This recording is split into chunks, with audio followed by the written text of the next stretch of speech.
Hello and welcome to the Arsenal box. I'm JC, I hope you're doing well. Today I bring you analysis, statistics, heat maps, pretty much everything to break down the game between Burnley and Arsenal, which ended 1-0. That's 2 on the bounce now for Arsenal. That momentum and confidence is slowly starting to build. If you do go on to enjoy today's video, hit that like button. If you're new around here, subscribe. But let's waste no more time at all and jump straight into things. Kicking off with the starting 11 and formation that Arteta opted with. Don't worry, I will be on camera for all of the remaining slides. I just couldn't fit myself in this section. Did Arteta get it right? Should he have changed the formation? Should he have brought someone else in? In my opinion, no. However, in saying that, could he have played Lacazette? Could he have played Smith Rowe out wide or Lokonga next to Partey? Leno in goals, for example. He could have done any of those things. He didn't, but the good news there, in my opinion, is that we've got a near fully fit squad and we're starting to have options. If we need to change a game, if someone isn't fully fit, if someone's low on confidence, there are plenty of options now. If we go through the starting 11 then, Kieran Tierney had one of his quieter games compared to previous fixtures, and it's a good thing. We've ground out a result without having to overly rely on Kieran Tierney, which we have had to do in the past. Gabriel and Ben White, absolutely phenomenal performances, and their partnership is something that I'm very much looking forward to moving forwards. Tomiyasu, absolutely solid performance, very good against Norwich, very good against Burnley. I'm really keen to see what he offers against better oppositions, and he's going to get it when we play against Spurs very soon. Aaron Ramsdale, he's becoming a very lovable character. So much passion, great with the ball at his feet. His distribution with his feet as well is absolutely phenomenal. There was one pass he made against Burnley, I think it was around about 50 odd yards to Pepe. Leno is shaking, I'm telling you now, he is very much shaking in his boots. Moving into midfield, we've got Thomas Partey.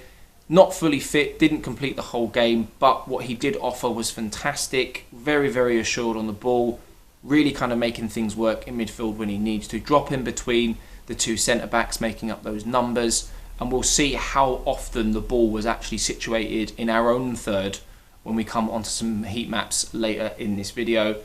Playing with Smith Rowe and Martin Odegaard was a surprise. I did think that he was going to go with a double pivot, deep pivot in Lokonga and Thomas Partey, but he didn't, and it worked. It really did work.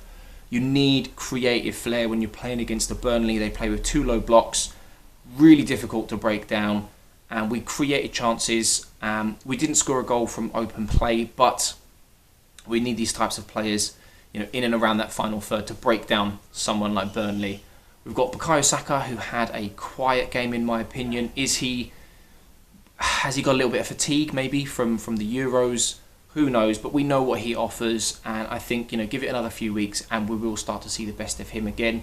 Pepe, a very frustrating player. Some weeks he's phenomenal and unplayable. Back end of last season, definitely an unplayable option for Arsenal, but he's just very frustrating at times. But I think he will offer goals and assists later on this season. And Aubameyang, again, he's had better games. Not the worst game in the world from him, but again, there's more to come, let's put it that way. But let me know your thoughts down in the comments below. Did Arteta get it right? Would you have changed anyone from the starting 11? Would you have changed the formation? End of the day, we won the game, but let me know your thoughts down in the comments below. In these next 2 sections, I'll be breaking down the statistics and heat maps for 4 Arsenal players who I felt had good or decent games against Burnley, starting with Martin Odegaard and Thomas Partey. We won't be going through all of the information, otherwise I'll keep you here all night. So we'll go through the best bits and then you can pause the video and go through the rest at your own pace if you want to. But starting with Martin Odegaard, who I felt was man of the match yesterday. You might feel differently. Comment down below if you do and who. So Martin Odegaard, heat maps. Let's have a little look at this. Very busy heat map, which is a good thing. Obviously, playing in midfield, one of the many engines in this Arsenal side. And often he felt that he needed to come deep in order to pick up the ball and maybe influence the game. There were large parts of the 90 minutes where we were essentially just passing the ball around our sort of back 4, back 5, and it was in order to unlock the door, the two low blocks that Burnley typically tend to play. And we'll see all of that in another set of heat maps later on in this video. But one thing that did surprise me about Martin Odegaard's heat map, if you did watch my player breakdown video for him, last season when he was on loan at Arsenal, he found himself situated towards the right-hand side more, and that was so that he could cut in on that left foot and influence a game with those diagonals from left to right. However, against Burnley, he finds himself more situated on the left-hand side. Did Arteta see something? Did he see a gap, some area to expose in order to break Burnley down? Obviously, the goal came from a free kick, but if we look at the stats, he's got 2 key passes. So maybe it was the right call, but he was also playing alongside Emil Smith-Rowe, who was probably playing more towards the right-hand side, which was definitely the case when linking up with Pepe, say, for example. Other good stats to look at here, 84% passing accuracy, which is fantastic. He found himself involved in 8 aerial and ground duels, more than Thomas Partey, who played more of a defensive role, only winning 3 of them. But yeah, as I said, 2 key passes, 1 goal, really busy heat map. Overall, fantastic performance from Martin Odegaard. And Thomas Partey, who found himself playing fairly deep, more defensively, in that sort of single pivot as opposed to a double pivot that he sometimes finds himself playing alongside a Xhaka or Lokonga. Often dropping between the 2 centre-backs, making up those numbers, coming deep to get the ball and maybe try and influence the game. He did venture into the opposition half every so often, but all round he had a really, really good game. Still not fully fit, and I think we're yet to see the best from him. Key passes 1, which is good. 84% passing accuracy as well. I did think that he might have had a few more tackles. I think interceptions was somewhere around about 4 or 5, but generally speaking, very, very good. Moved the ball very, very well, and you know, as time goes on, as he puts more minutes under his belt, he's going to become better and better. Let me know what you think of all these numbers and stats. Are they stats and numbers to get excited about, or should this just be the norm? Final 2 players to break down then, and I could have included so many players here. The back 5, if you include Ramsdale, were absolutely phenomenal against Burnley, and the only reason I haven't put Ramsdale in, stats don't always tell the story. All I will say is that Leno should be worried. But let's kick off with Tomiyasu on the left-hand side here. His heat map, obviously, all of his activity was situated to the right because he played right back. More of a old school fullback, if you will, in the sense that he doesn't necessarily get forward as much as your modern wing back, like a Bellerin, for example, or a Kieran Tierney. But I've got nothing wrong with that. He's not leaving gaps behind him. He's not having other players having to cover for him like Ben White, because he's being pulled out of position. Really all-round solid performance. He did not lose 1 duel against Burnley. That's aerially and in ground duels as well. That was 4 in total, all of them won. 5 clearances, 1 interception, 1 tackle. Just generally speaking, all-round a fantastic performance. And as time goes on, these stats will get better and better. As I've said in previous videos, I'd be really curious to know if his heat map changes. Is he going to find himself in a more advanced position? Because he was against Norwich, but not so much against Burnley. So it just very much depends on who we're playing and how comfortable he is in terms of the instructions he's given. 74% passing accuracy, well, really, really, really good for a defender. Gabriel, so good to see him back. An absolutely phenomenal performance in my opinion. He was Arsenal's best player last season at centre-back, at defence, up until around about Christmas time. He unfortunately got COVID. He'd won 3 Player of the Month awards as well. And it's his 2nd season at the club. And hopefully if he can stay fit, I think he's going to be an absolutely phenomenal defender and create a great partnership with Ben White. Can't really speak too much about his heat map. He's a defender. He defended.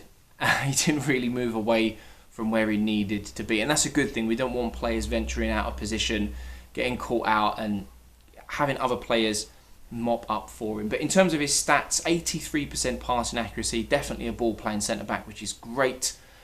What else have we got here? Aerial duels 10, 1-5, ground duels 4, 1-3. So, you know, aerially could probably be a little bit better, but generally speaking, there's some fantastic numbers in there. 2 blocks, 10 clearances, 3 tackles. All round, generally speaking, a fantastic performance from the Brazilian centre back. And if he can stay fit and string, I don't know, 15, 20 games together, he's going to be absolutely top notch. Definitely one for the future. Very, very young, high ceiling. A player that excites me. Let me know in your comments down below if these stats are anything to write home about. Would it be an episode of the Arsenal box if we didn't include match stats? Now, we won't go through them all because there's too many, and I know it doesn't always tell the full story, so feel free to pause the video at this point and go through them at your own pace. But if I had to pick out a couple, total shots, an area of concern for me, I think I brought this up before in maybe one or two of my previous match reports, but Arsenal had 13 shots in total, only 3 of them were on target. It's a massive, massive area that needs improving. When we have the likes of Odegaard and Smith Rowe on the pitch creating those chances, we need to make the most of them. We need our clinical Aubameyang back where he needs to be. One other stat that did surprise me was Burnley having 18 shots. It didn't feel like that, but fair dues, they had 18 shots. They're probably kicking themselves that they didn't manage to pick themselves up a goal. Possession was fairly equal, and to be honest with you, if you look across the board at all the stats, they are very, very equal. Arsenal didn't run away with the game. No team necessarily dominated with possession, as you can see. So it's to no surprise that the stats, all of them on screen right now, are fairly equal or fairly close. So feel free, as I said, to pause the video and go through these at your own pace, and let me know down in the comments below if there are any numbers there that are interesting or concerning to you. Yes, I've got more heat maps for you and we are going to digest them together, but they also have included, like I do in every Arsenal box match report, the average positioning of each player in their respected formations. We've got Burnley in the top half as they were at home, and Arsenal in the bottom half as we were away. So starting with Arsenal, of course, and the average positioning of each player. Ramsdale, you can see there, is on the right hand side, number 32. And then the rest follows in terms of how we attacked. Kieran Tierney always in that really, really advanced position on the left-hand side, essentially playing as a left winger. One thing that did surprise me is how close Smith Rowe and Nicolas Pepe were in that game. And if we go back to some of the previous sections, like Martin Odegaard and his heat map, his individual heat map, he was very much situated on the left-hand side of the central midfield area. So definitely something that they've worked on during training, in the build-up to the game. Maybe Arteta has seen something, an area that he could potentially expose. And generally speaking, with regards to the rest of the positions of the players, no real surprises there. And when we compare that to Burnley's, their goalkeeper being on the left-hand side, number 1, Nick Pope, very narrow, very, very narrow, at least in their midfield and attack, and then fairly spread. Good shape in their back four, which is no surprise. We know how Burnley like to play their football, and that's very much reflected in their heat map as well. There's no deep red anywhere. They had a fairly equal amount of possession compared to Arsenal, but we know the type of football that they like to play. Those long balls, really taking advantage of the physicality of their 2 strikers. Arsenal, on the other hand, it seemed as though we were being very, very disciplined, waiting to pick our moments, keeping the ball at the back for long periods of time before maybe looking to expose out wide. It was literally a game of left to right, right to left, so on and so forth. So difficult to watch at times because you want to see lots and lots of goals, but at the same time you've got to get the tactics right, and these heat maps and positions of each player really do tell the story of how things unfolded between Arsenal and Burnley. Let me know your thoughts down in the comments below.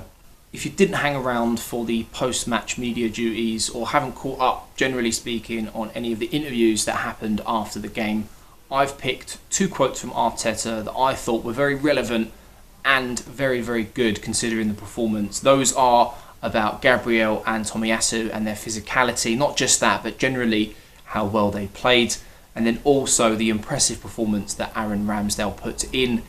Again, 2 games in a row for him now. So feel free to pause the video at this point and read through those comments. You can also find more on the Arsenal website as well if you wanted to really understand what was discussed after the game.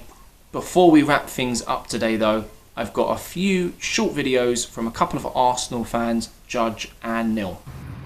1-0 al Arsenal, 1-0, 1-0 to the Arsenal. Alright, so we did win, but wasn't exactly a very pretty game.